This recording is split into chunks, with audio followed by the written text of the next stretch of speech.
All right. Hello, everyone, and welcome. Thank you for joining us.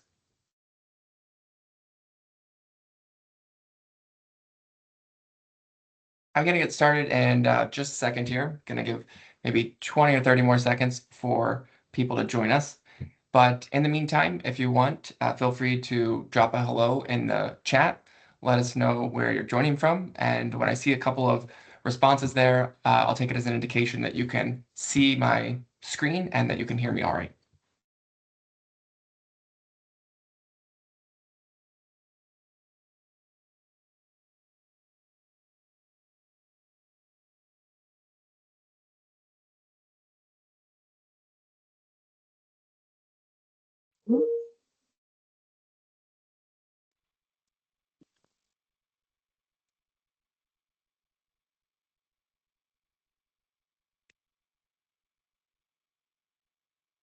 All right, great. I see at least one response in the chat there, so thank you for that. I'm Aaron Moss from CloudResearch, and today in this workshop, I want to tell you how to make research methods your students' favorite class.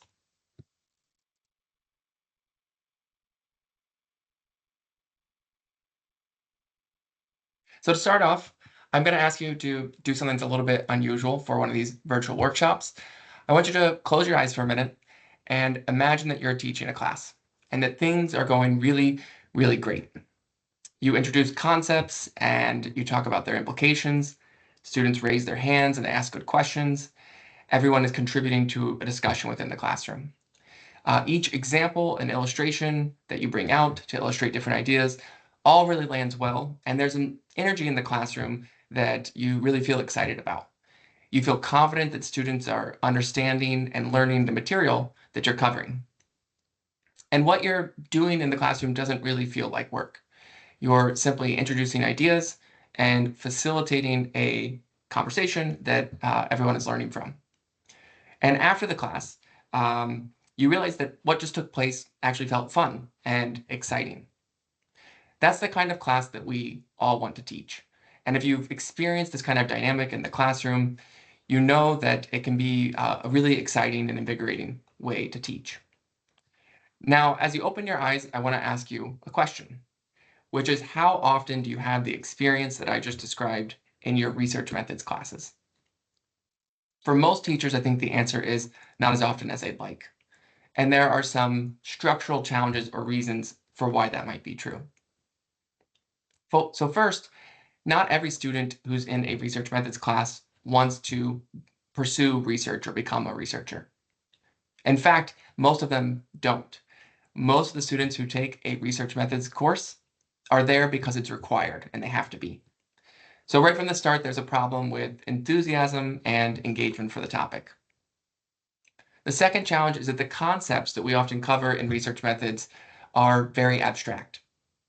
We talk about things like internal validity, reliability of measurement, randomly assigning participants to conditions within an experiment, and all of these ideas are important, but they're very disconnected from the things that got students interested in psychology or whatever social and behavioral science discipline they're majoring in the first place. I've often found that students and people in the general public are very interested in questions about behavior and why people act the way they do, and they are far less interested in the methods that we actually use to answer those questions. And then the third challenge is that there are traditionally very few opportunities for students to practice the things that they learn in research methods. So research methods is a skill, and like any skill, it's best developed through repeated practice and exposure. That's why graduate programs, whether it's a master's or a PhD, often require students to go through different hurdles and conduct several different kinds of studies. Most research methods courses don't have the room or the space for students to get the kind of repeated exposure and practice that's necessary to really understand research methods. So maybe students run one project at the end of the semester. Much more often, they'll put together a proposal of what they would do in a study if they had the time and the resources to conduct it. But it's hard to recreate the experience of actually engaging in research within a traditional semester kind of structure. So I think we can all agree there are challenges to teaching research methods. And for a long time, it's just kind of been the way things are. But I think the status quo for how to teach research methods has really changed in the last couple of years. And that's what the textbook that I'm going to share with you today was really built around. So today I want to show you how we built a research methods course that creates the kinds of conditions that allow students to repeatedly engage in research while they're learning about research methods throughout the semester. And this isn't just a great opportunity for the students who are interested in research and want to become researchers. It's a way to engage students who might not be interested in pursuing research beyond that course, but to keep them engaged every week throughout the semester. So the book that I want to tell you about is titled Research in the Cloud, An Introduction to Modern Methods of Behavioral Science. And this is a book that I co-wrote with Jonathan Robinson and Leigh Blitman, who are two founders of CloudResearch. Two things to know about this book right up front are that it's being published by Cambridge University Press, and this is a completely free open access textbook, which means it's free for you as a teacher, and it's free for students to read and to use. So I'm going to take just 1 second here and actually drop a link to this book within the chat.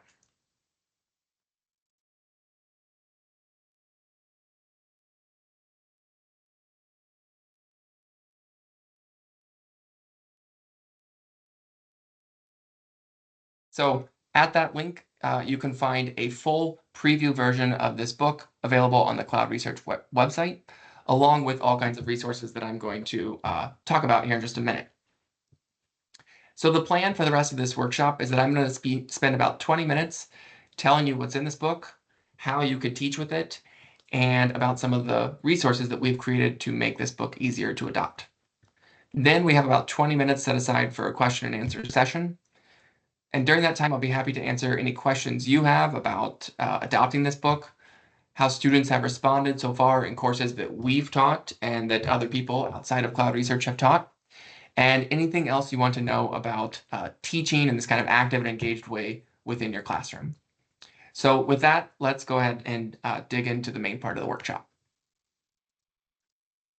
So in setting out to write this book, we really had 3 goals. And if you take a look at the preface and the introduction, the link that I just gave you, you'll see kind of an overview and an expanded discussion of these goals that I'm going to talk about. So the first thing that we wanted to do was to create a comprehensive textbook that could be used for teaching research methods. Then our second goal was to take that kind of traditional research methods introduction and find a way to make the learning both active and project-oriented. And then our third goal, which is, I think, very unique for a research methods book, was to also create a guide that people could use to really understand how to use the most modern and commonly used tools of online research to be successful gathering data. And so I'm going to talk about each one of these goals one at a time, starting off with creating a comprehensive textbook that can be used to teach research methods. So here's a look at the table of contents for this book, and it's broken into 2 parts. Part 1, you can see, is labeled The Fundamentals of Behavioral Research, and Part 2 is that Guide to Conducting Online Research. So if we focus just on the first 8 chapters here in Part 1, you can see that this covers basically everything a student who's learning about research methods would need to know in an introductory course. So Part 1 begins by just introducing students to what it means to study people, their thoughts, feelings, and behaviors in a scientific manner. Chapter 2 then introduces students to the most modern and kind of commonly used tools within behavioral science. And that chapter is very intentionally placed, because after we introduce students to the tools that are commonly used to conduct research today, they then get to turn around and apply and use those tools in each of the subsequent chapters, which cover topics like descriptive research, measurement, correlational research designs. There's an entire chapter on causal inference within correlational designs. There's a chapter on experimental studies. And then finally, Part 1 ends with a pretty unique chapter on how to use AI tools to conduct both qualitative and mixed methods research. Now, in writing these chapters, which again comprise kind of the fundamentals of behavioral science, what you would typically find in a research methods textbook, we really spent a lot of time and effort ensuring that our writing was very clear, that we were doing the best we could to engage students, and that these chapters were all structured in a way that builds students' knowledge very gradually over time. We carefully picked our examples, we workshopped a lot of these things in our own classes, and we developed what we think are engaging activities for students to participate in. We really did our best to make this content something that students would actually want to read and engage with. And in doing all that, our goal was to take our enthusiasm for this topic and for online research and try to create or spark some curiosity within students. So as a result of all this hard work, we were extremely, extremely gratified when someone who was teaching with an early version of this book shared some unsolicited student feedback with us. Now, this was the first bit of feedback that we had gotten from anyone using this book, and I think this comment will probably always be my favorite. So the student wrote to the professor and said, "I really liked this book. It sounded like someone was talking to me and teaching me instead of some of the other textbooks that I've read, which can be difficult to comprehend." And so as our team put a lot of time and effort into creating this book and trying to really make it engaging at a time when we know students don't read as much or that it's just a difficult task to sit down with a textbook, I really can't think of a higher compliment than a student saying, "This book sounded like someone was talking to me and interested in teaching me." That was exactly what we were trying to aim for. In addition to creating what I think is really engaging and exciting content for introducing students to these ideas, we've also created lots of resources to help teachers who want to adopt this textbook. At the link that I provided a minute ago on the CloudResearch website, you can actually download all these different resources in a zip file or a folder from that website. So we've created an example syllabus on that website. We've taught research methods several times with different versions of this book. We've taken a few of the syllabi from our past courses and created an example that is on that website that you can find. We also have outlines of each class, kind of what we see as the learning goals and objectives and how the content maps onto that. We have a set of PowerPoint slides for each and every chapter. Now, of course, if you're teaching, you're probably going to want to take these slides, modify them in some way, add in some of your own content, but this offers a great starting point for thinking about teaching the content that was in each chapter and for walking through some of the activities that we have designed to engage students in the different ideas. We also have a test bank that we've created with different multiple choice, short answer, and essay type questions that you could use if you're administering exams within your course. And we are putting kind of the final touches on a complete instructor guide. So if you're familiar with these instructor guides that sometimes come along with a textbook, they really have a complete set of things that you as a teacher or instructor would need to think about and how to develop content within each chapter. So all of these teaching resources were developed with feedback from people who were teaching with either preliminary or earlier versions of this book. A lot of the activities have been workshopped or road tested, you might say. And so we're confident that these things will work for you within your with your students in the classroom. Right, so just to summarize, our first goal was to write a complete introductory text for teaching students about research methods. The second goal was then to take this content and find a way to make it the learning that students engage in both active and project-oriented.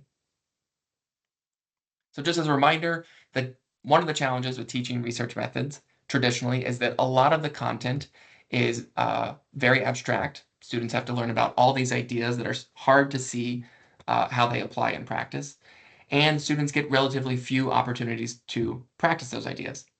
A lot of research methods courses might have a lab where students have an activity that they engage in, or again, they might have a proposal they put together by the end of the semester, but these are still relatively restricted opportunities to practice the ideas. What we realized, thanks to our position at CloudResearch and looking at a number of the tools that have been created in the last 10 to 15 years to conduct research is that these tools for how most people gather data today are actually much more widely used and accessible than they were in the past. And as a result, the kinds of activities that used to take an entire semester to plan and collect data can now actually be conducted much faster. Often you can design, program, and collect data for an entire project within a single class session. And so as a result, we believe the best way to teach students about research methods is to have them actively involved in doing research throughout the entire semester. And in fact, our goal with this book is to really transform research methods from a class where you're primarily telling students about research to one where they're actually doing research as they're learning about it throughout the entire semester. And this active form of learning begins on the very first day of the class.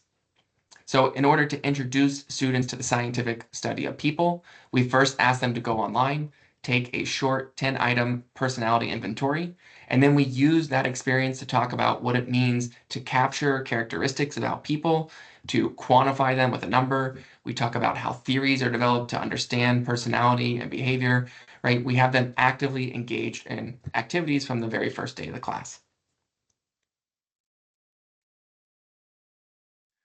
All right, so let me give you another example of how we've made learning in this course um, active and project-oriented. And rather than just describe this to you, I'd like to walk you through this activity exactly the way students experience it.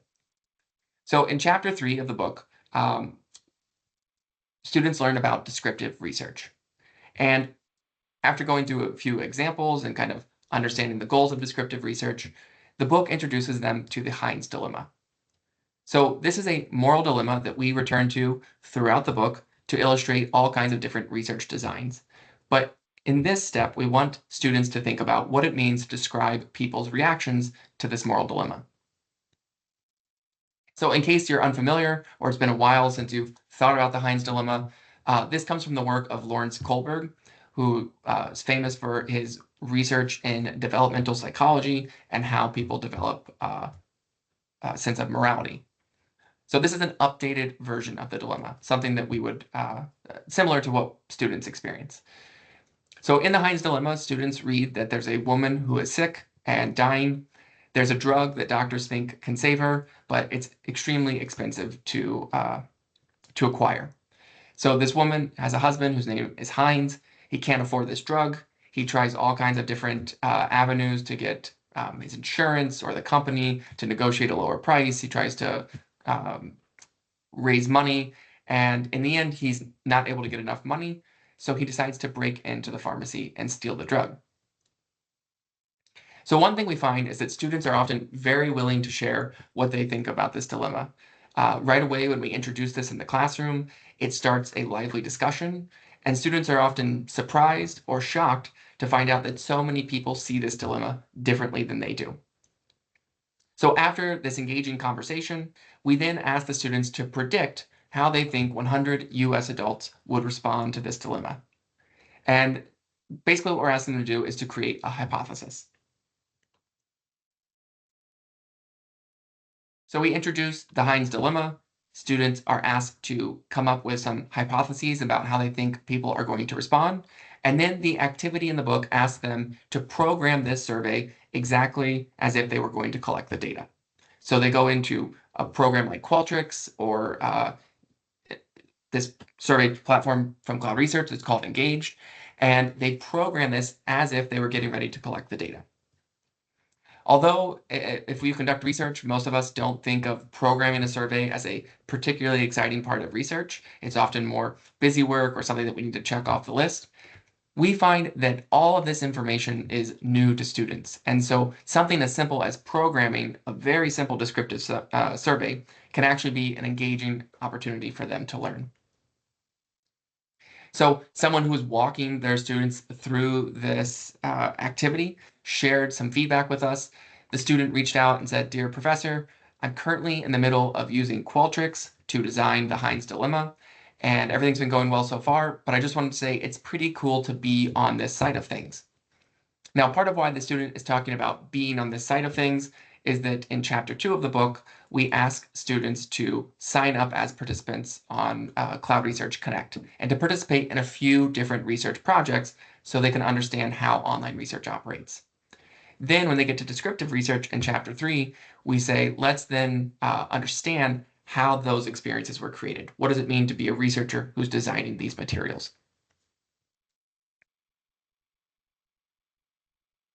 So in addition to walking students through each of these different pieces of the research process, we have also created some videos and other resources that really guide them through each step of creating these studies. I'll show you an example of one of these videos in just a little bit. So students are introduced to the Heinz dilemma. They go through the process of programming this survey themselves as if they were getting ready to collect the data.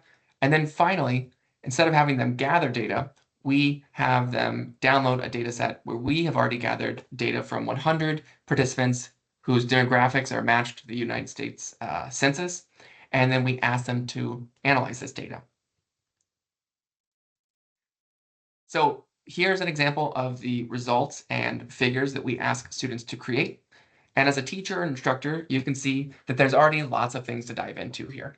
You could talk about all kinds of different concepts like statistics, different distributions, how to represent things like central tendency or variability among participants. And all of this is hopefully a lot more engaging for students because they're actively involved with the example. But here's where I think things with this example get really fun and exciting. After students go through this guided project, the book asks them to then come up with their own idea for a descriptive research question. And it asks them to do that by coming up with some kind of twist or variation on the Heinz dilemma. And in fact, students are told that they're actually in a competition with everyone else in the class. So they have to go off on their own, think about how they would alter this scenario, what kind of question they would be interested in, and then everyone in the class kind of briefly presents these ideas to each other. The class votes on the idea that they think is the best, and then you can gather responses from 100 more participants right there in the class. It takes about 5 or 10 minutes to do, and then you can analyze all the results together. So this delivers that kind of repeated practice and exposure that I spoke about earlier of getting students to walk through the steps of research multiple different times within the semester. Just to give you an idea of some of the ideas that students have come up with, the things they've been interested in asking when they come up with their variation on the Heinz dilemma, they've asked, what if Heinz was stealing the drug not to save his wife, but to save his pet dog? Or how do people's responses change if he was stealing the drug for his 11-year-old son? Or what if his wife was pregnant at the time of her diagnosis when he steals this drug? So even though these questions are studied in the context of descriptive research, you can see how these tweaks that students are coming up with foreshadow experimental research. And sometimes students actually come back to this activity later in the semester. They create these interesting examples of variations on the Heinz dilemma. Then they can randomly assign participants to conditions and experimentally test how these different scenarios affect people's responses. And what we're trying to do here with these activities, and what we do over and over throughout the book, is use these guided research projects as a springboard for students' own ideas. And as we've taught in this way, we found that students often come up with these fun, insightful, and interesting research questions once they've seen these ideas in practice.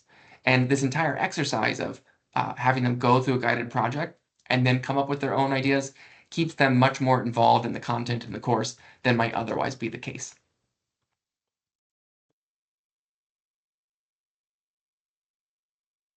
So let me lay out a little bit more clearly how each chapter is structured. It follows this 4-step learning progression, where within each chapter, the book first introduces a concept. It might be something related to measurement, it might be correlational designs, or something else, but it introduces a concept and helps students understand it. Then students learn about that concept by seeing several real-world examples or applications of that idea. So in the chapter on correlational research, students first learn what a correlation is, and then they turn around and actually calculate correlations from a data set.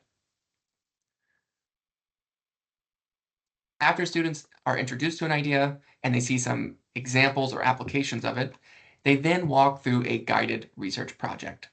So in the chapter on correlational research, students have access to a data set with 500 different research participants who have filled out all kinds of clinical measures of anxiety, depression, sleep disturbance, past experiences of trauma, and then they can work through different examples. After students walk through a guided research project, they then are asked to come up with their own original ideas for research. And what we find is this process helps build students' skills both incrementally, and it makes these concepts, again, that are often very abstract, much more concrete. There's something that students can work with and understand. It's important to also emphasize, though, that the structure of this book is flexible. So you could use the book as a traditional textbook, assigning just the readings and doing none of the hands-on activities. You can introduce some of the data analysis without having students gather their own independent data. You can just use the materials that are available with the book. Or you can have students go through each step where they go through these guided research projects using the already provided materials, and then pick and choose the chapters where you want them to conduct their own independent projects. So let me give you an idea of some of the other example projects that are included within this book. So there are more than 8 research projects that we've conducted with participants, with more than 2,500 real online participants. The topics of these example projects cover things like the Heinz dilemma, which I already introduced.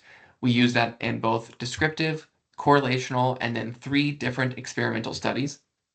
Some of these projects ask questions about the Big Five personality inventory and how that relates to life outcomes. There's a study with all the clinical measures that I just mentioned, anxiety, depression, sleep disturbances.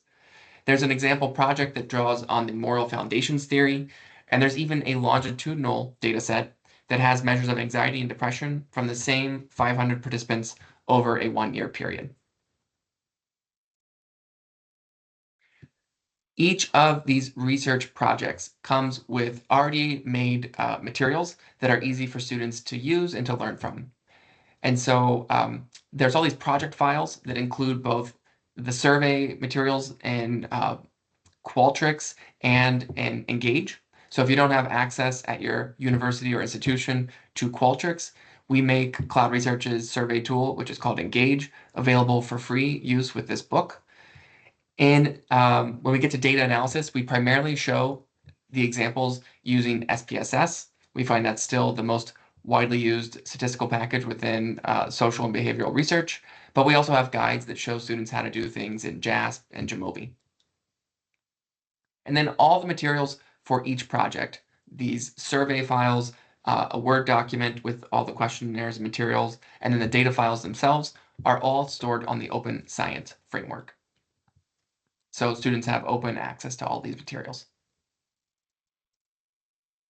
In addition to the projects, I mentioned earlier that we've created a video series that actually guides students through each of these activities. So when you teach with all these different pieces of technology and you're introducing all these new things to students in the classroom, you'll probably find that they can get tripped up by different questions. And sometimes they're very simple things. So in our classes, we've noticed students might go to the Open Science Framework, download a QSF file or a data file that they need to engage in the project, but they're not sure where that file actually goes. How do they retrieve a downloaded file? So the video actually walks them through each one of these little steps, no matter how small, to make sure that they can follow along and engage in the activity. At other times, they might say, well, now that I have this file, how do I upload it into Qualtrics or some kind of survey platform? It guides them through each project in that level of detail. So just to give you an example for the look and kind of feel, an idea of the flavor of these videos, I'm going to play just a short segment of this video from Chapter 5, which is walking students through a project that teaches them how to calculate the correlation between measures of anxiety and depression. Welcome back to the Research in the Cloud video series. In this video, we'll learn how to run a correlation analysis to examine the relationship between anxiety and depression scores. We'll also create a scatter plot to visualize this relationship. First, make sure you have your data set open with both the anxiety. All right, so I want to point out each of these videos starts off with a clear statement of the objectives, what students are expected to learn. You can see here, we actually have a view of SPSS, and we walk them through these different analyses. Each video is also divided into chapters so they can easily jump around and find the right content. These are very useful for getting students to actually getting them through each of these different research activities. And Right, the final thing I want to mention here about kind of active and engaged learning is that we've also created a portfolio structure that makes it easier to measure and evaluate what students are learning throughout the semester. So at several points throughout the book, there are these opportunities for students to stop and add the things that they're doing to this portfolio. Anytime they complete an activity where they generate hypotheses for a research question, where they interpret some kind of output or build a figure, or they just write up the results of an analysis, we ask them to add these output to the research portfolio. This creates a simple way for teachers and instructors to make sure students are engaging with each activity and that they're learning, while also allowing students to build this tangible record of the things, the knowledge and the skills that they're developing over the course of the semester.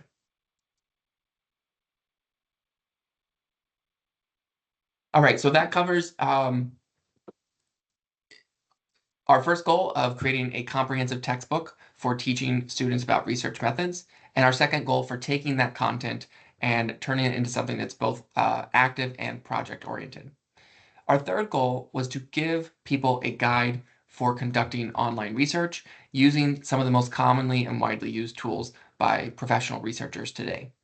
And this section really draws on our experience and expertise at CloudResearch. So part 2 here is chapters 9 through 16. The content here is slightly more advanced. It might be ideal for students who have been through an initial research methods course. Maybe they're working on some kind of independent research project, a capstone project. Maybe they're in graduate school, like a master's or a PhD course of study, and they're working on things like a thesis or a dissertation, or even it's even appropriate for people who might be in a postdoc or faculty position and are looking to transition their research online. And this section, this content, is, I think, completely unique for a research methods textbook. For the first time, there's this easily accessible guide that really teaches people how to be successful while conducting online research. And so in this section, we drew on our experience publishing on topics like sampling and data quality over a period of about 10 years, and a lot of the workshops and teaching activities that we engage in to show people how to be successful when conducting online research and using these tools for the first time. So you can see that chapter 9 starts off with talking about where to recruit participants for online research. The book describes over 500 different online platforms, along with the strengths and weaknesses of some of the different sources of online participants. And it helps students think through what kinds of projects are best fit for different sources of participants.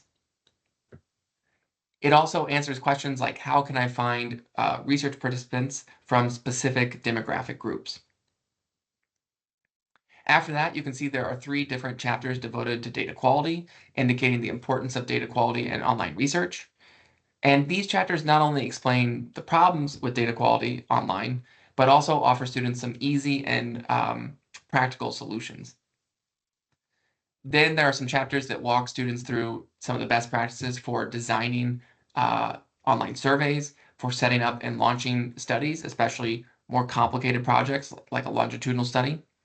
There's a chapter on ethics and understanding the participant experience, and then there's a chapter on writing about research and some tips about describing the methods of online research.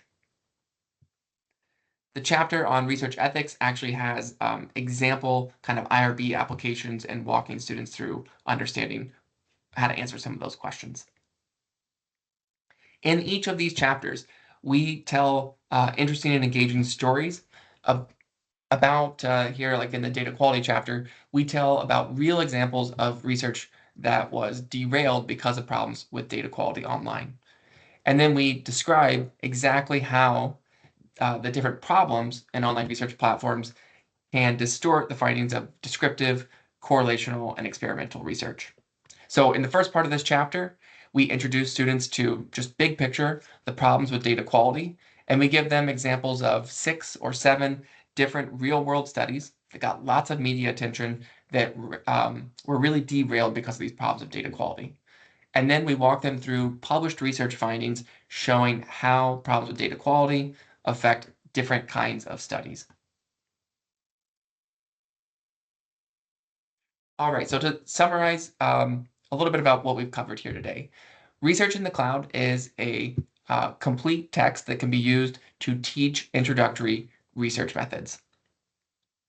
It's open access, which means it's free for both teachers and students. It contains lots of activities and guided research projects that are meant to make learning about research methods active and project oriented. All of the activities included in the book have been workshopped in prior courses, which means that we are confident they're going to work for you and your students. And then part 2 of this book is unique in terms of online or in terms of research methods textbooks, and that it provides a guide to conducting online research. So this is useful for more advanced courses, and teachers can kind of pick and choose material from parts 1 and part 2 depending on their course. So if this material sounds exciting, if you're already experimenting with some ways to introduce these kinds of activities into your research methods classes on your own, um, we want to help you adopt this textbook for your class. And we think that if you teach in this way, you might find that research methods isn't just your student's favorite course, but it might become your favorite class to teach as well.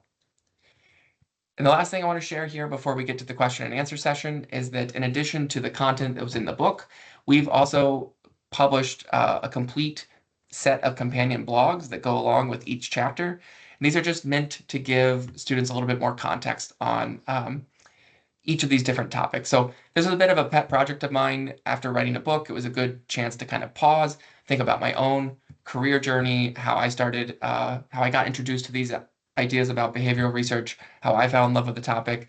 And so some of these different blogs just reflect on either things that I've been interested in or my experience moving from a graduate program into CloudResearch. And they're just meant to share some extra context, get students thinking about the topics that they're going to read within the book, and then steer them towards the content that's in each chapter. All right, so with that, we can move into the question and answer session. And just as a starting point, I want to mention where this book is in the production process. So we have the full preview available on the CloudResearch website, as I mentioned. For about a year or so, we've been working through the production process with Cambridge. We're in the late to final stages, so we've recently submitted all of the page proofs. There's a few other corrections that are being done, and we expect this book to officially be out from Cambridge either late this summer or sometime early in the fall. But until then, the full version with these teaching resources is available on the CloudResearch website. And so with that, we'll move into the question and answer session. If you have a question, you can feel free, I think, to unmute yourself. We can talk back and forth. You can drop questions either in the chat or in the Q&A. I'm happy to work through any questions that you all have about adopting this book, about other experiences that people have had using it, or what kinds of classes and programs it might be relevant to.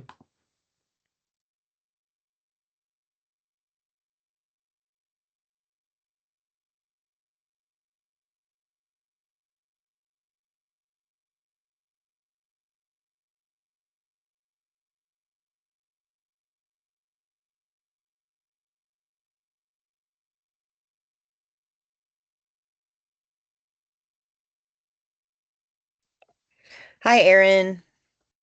Hi there, how are you It's doing? Stephanie. Good. How are you? Good.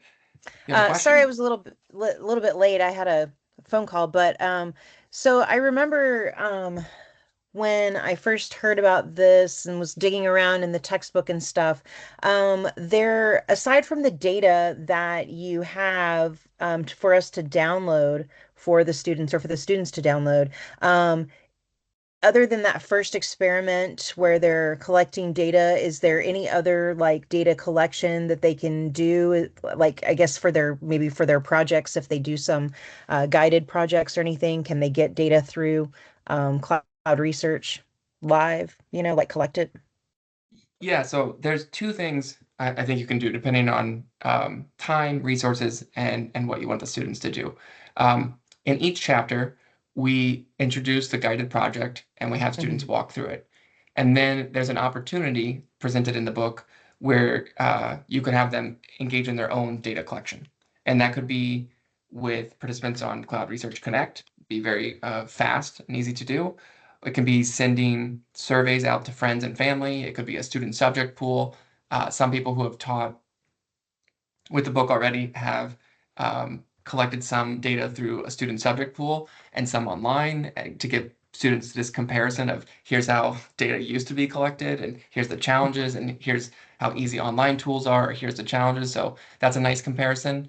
And we also have this fund that I didn't mention called Spark Fund. You can find information about it on our website.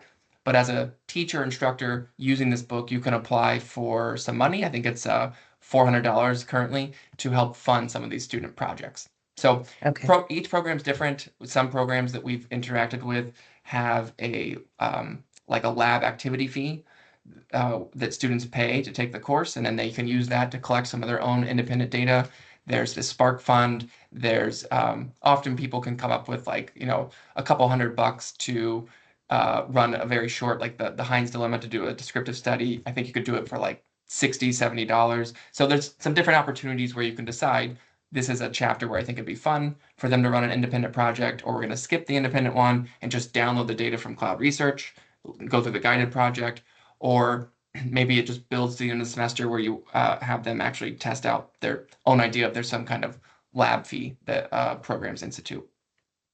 Awesome. Thank you. I probably won't be able to, well, I don't know. I got on at a new college and I'm working on this project where they're trying to do a little bit more, have a little bit more of a research, I guess, department at the community college level. And so I'm definitely going to be utilizing the book for that. But as far as teaching, I may not be able to do that until maybe the spring. So, but I'm still going to be connected. So. Okay, great. Any questions you have as you go through the book or looking at the resources, feel free to let me know. And I should also mention that in the past year, we'll see. We've also joined a number of classes just to talk about different things with students. So we're happy to do that if people would like to have like a guest lecture or just have us sit in on a class as you're going through different things. We've done that a number of times in the past year as people have been adopting the book. That's awesome. Yeah, that sounds really cool.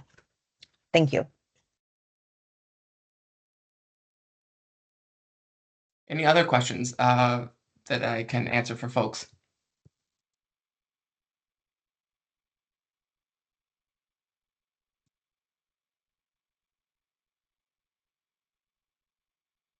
Just a reminder, you can feel free to unmute yourself. You can drop a question in the chat or the question and answer tab at the top.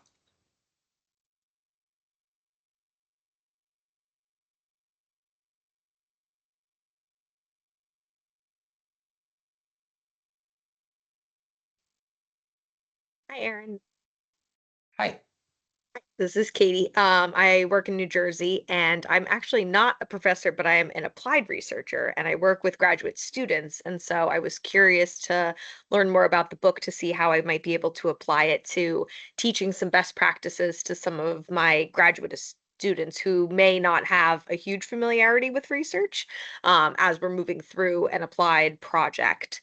So I was just like looking through the different chapters, and we're just about to start some data cleaning. And so I see chapter 12 will be perfect for just giving folks some orientation. But do you have any, recommendations or maybe like favorite chapters you think might be helpful for kind of applying within an applied setting? Um, Could you, I mean, it'd be, if you could say a little bit more about what kind of applied setting you're working in, that might be helpful. Sure.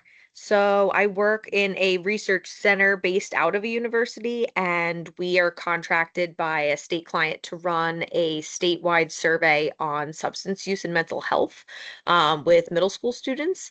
And Okay. so we have just finished data collection and are now moving into reporting and analysis. And so I know this is when some of the topics become a little bit more overwhelming for, the graduate students trying to assist with some of the, why are we doing data cleaning? What is validation? What are some of these different things? And so, I'm just curious to hear, what you might think about, I think you had mentioned, right, some other ways to apply, the concepts in the book. And so just some of your thoughts. Yeah, yeah. So I think there's actually a lot of good things in there, even if you're not administering these surveys online, or even, even if they're not through like these participant recruitment platforms that a lot of Hmm. people are using. So in the chapter on data quality, and we could probably even share some extra outside resources, but we start off by talking about how problems with data quality, are as Hmm. old as survey research itself. And we start off with all these examples of offline research. And Hmm. very relevant to middle schoolers, we start off with, I don't know if you're familiar with the Ad Health uh, project, the different branches of the US government have run, but it's this massive nationally representative sample that's followed a cohort of, started off in middle school, followed this cohort, these, I think folks are maybe in their 30s or 40s now, all these waves of data collection. But one thing that came up with this, the kind of state-of-the-art methods, all this stuff, great investment from the US government. They found that some of these students filling out these surveys in the classroom either lied or just weren't paying attention. And they reported that they were adopted when they really weren't. They said that they had immigrated to the US when they really weren't. They said things like they had artificial limb. And then when the researchers actually visited people in their homes, they found all these things weren't true. And so some papers actually had to be retracted because of this Oh, information. wow. And so we go through and show how these mischievous participants or these students who thought it was funny to report these different things really caused problems when the researchers didn't anticipate or measure data quality kind of in the right way. And then we transition into all these problems that are available in online research. So I could see those chapters and those concepts being really useful for thinking about the different things that come up when you're measuring something and trying to make sure participants are paying attention and doing a good job and not engaging in this kind of trolling or mischievous behavior. Um, Hmm. Beyond that, so if these are like online surveys, the chapter on designing surveys kind of starts off by getting students and people to think about if all this technology wasn't available, how you used to have to kind of construct surveys, and then how to best do that with online tools. So that could be useful. The second part really is this kind of nice guide to doing online research. And I think you could pick and choose the pieces that are most relevant for the kind of applied research you're doing. And our goal, really, with the second part in this guide was to think if people are in a research methods course and then they're doing some independent research, by the time they're done, we really want them to have the knowledge and the skills to either step into a graduate program and be able to like conduct research right away, or really be knowledgeable enough that if they, let's say that someone graduates with a psychology bachelor's degree or another kind of general program like this, maybe they know enough to get a job like right away in market research. And the training that you would typically have to do to get people up to speed on all these different ideas is lessened, and they could contribute in a company like ours or someone else conducting market research like much faster. And so it's I think a good guide to really understanding a lot of research concepts, mostly online, but I think you can find some of these things that apply to research just generally. Awesome. Thank you so much. I appreciate you answering this question. Yeah, and I'd be happy to connect with you after this. We have just all kinds of examples and other resources, that may not even be in the textbook that are just these good examples of, I think maybe we talked about it a little bit, but just other examples of students, teenagers, whoever, providing data and it really misleading researchers. There's been similarly misleading things about like LGBTQ students, some people who were, trolling. So there might be these like great examples that we are aware of that we're happy to share if they're useful. That would be great. Thank you so much. Yeah, thanks for the question.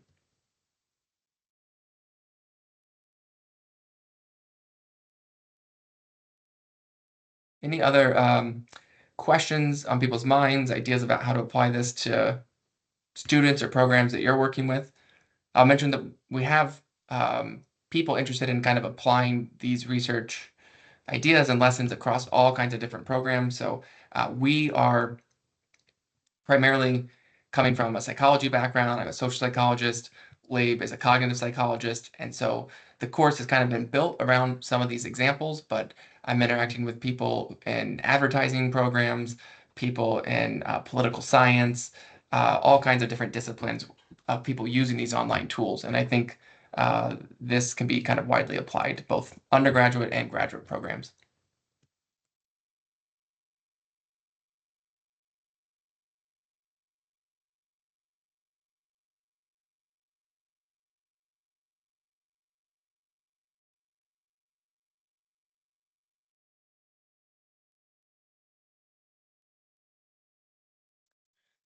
All right. Well, if there are no more questions at the moment, we will send a follow-up email with some more information about things like the Spark Fund.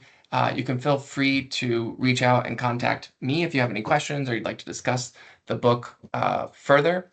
And thank you so much for joining us today and for your interest in CloudResearch and our book. Be happy to chat with you more later. Thank you, everyone.